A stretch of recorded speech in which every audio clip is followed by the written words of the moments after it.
continuando, né? Prevenção, a gente falou da prevenção primordial, da prevenção primária, da prevenção secundária. Continuando aqui falando da prevenção terciária, né? A prevenção terciária, ela já é voltada à redução do progresso e das complicações de uma doença que já está estabelecida, né?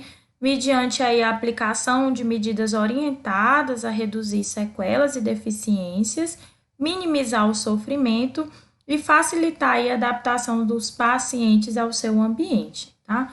É um aspecto bem importante da terapêutica, né, e da medicina reabilitadora. Então, a prevenção terciária, ela envolve uma atenção médica de boa qualidade e é difícil da gente separar até do próprio tratamento da doença, né? Então, a gente considera que a prevenção terciária, ela faz parte do processo de restabelecimento, né? Por isso, a importância da gente trabalhar a prevenção primordial, a prevenção primária e a prevenção secundária, né? Para não deixar as doenças se estabelecerem de fato e precisar aí de um processo de reabilitação, tá? Então, continuando, a gente vai falar aqui um pouquinho, vou só mostrar para vocês esse quadro, né, que traz um resuminho do que a gente falou, né?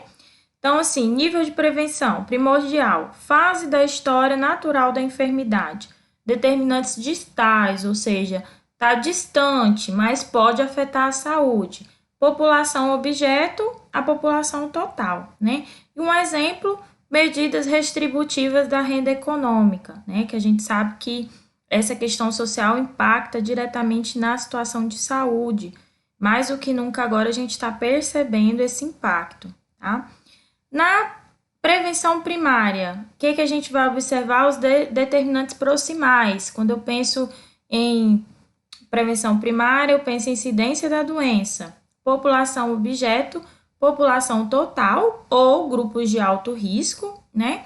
E um exemplo aqui a gente vai ter a imunização ou a quimioprofilaxia de contatos, né? Quando a gente tem alguma doença já estabelecida e aí a gente pode pensar em prevenir aí através da quimioprofilaxia.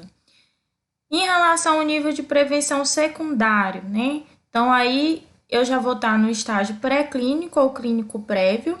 A população vai ser os pacientes e um exemplo vai ser a busca de sintomáticos respiratórios, que a gente vai até falar sobre isso quando for falar da tuberculose, tá? E prevenção terciária, a gente já tem um estágio clínico avançado, né? A população aí vai ser os pacientes. E um exemplo, controle de infecções oportunistas em pacientes com AIDS, né? Que a gente sabe que muitas vezes o paciente vem a óbito por causa dessas infecções oportunistas e não mesmo pelo decorrer aí da doença, ok? Então, vamos falar um pouquinho agora de medidas de controle, né? Que é diferente de prevenção. Então, o que é o controle? É um conjunto de ações, programas ou operações contínuas, né? Voltadas à redução da incidência ou prevalência de um dano à saúde em níveis tais que deixe de constituir um problema de saúde pública. Então, é quando a gente adquire aí o controle da situação, né? Então, através dessas ações, desses programas. Então, esses programas que a gente tem de controle das doenças, né? Da dengue, da tuberculose, a gente vê muita divulgação do Ministério da Saúde, as campanhas. Então, isso são medidas de controle, tá? Então, que visam aí a gente pensar, né, nessa diminuição das taxas, tá? Então, na prática, o termo controle se prestou a vários usos, né? Todos com distintas implicações em saúde pública. Então, a gente pode distinguir apenas duas dimensões aí que destacam o significado prático do termo, né? Uma dimensão circunstancial e a outra dimensão temporal, né?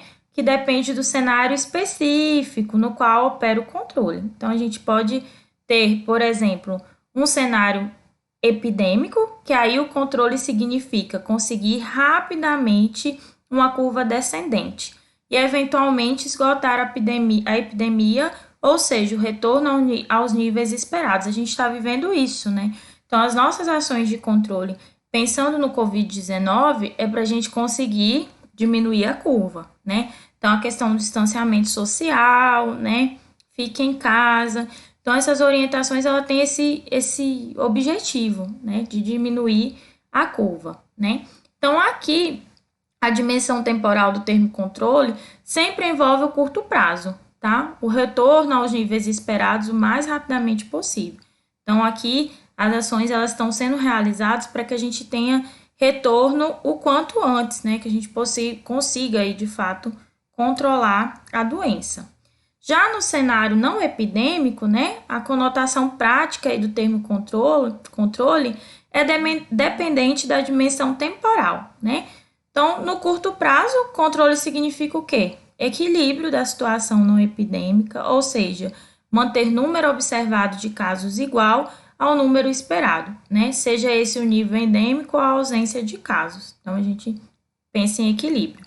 A longo prazo, o controle, ela envolve o quê? A redução do risco de adoecer a população, né? Então, a gente pensa em reduzir a incidência a níveis tais que não representem um problema de saúde pública, ou seja, aí a gente volta para aquela clássica definição de controle, né? Então, quando a gente chega nesse nível, a gente pode, inclusive, ter o controle e chegar aí ao processo de erradicação e de eliminação da doença, tá?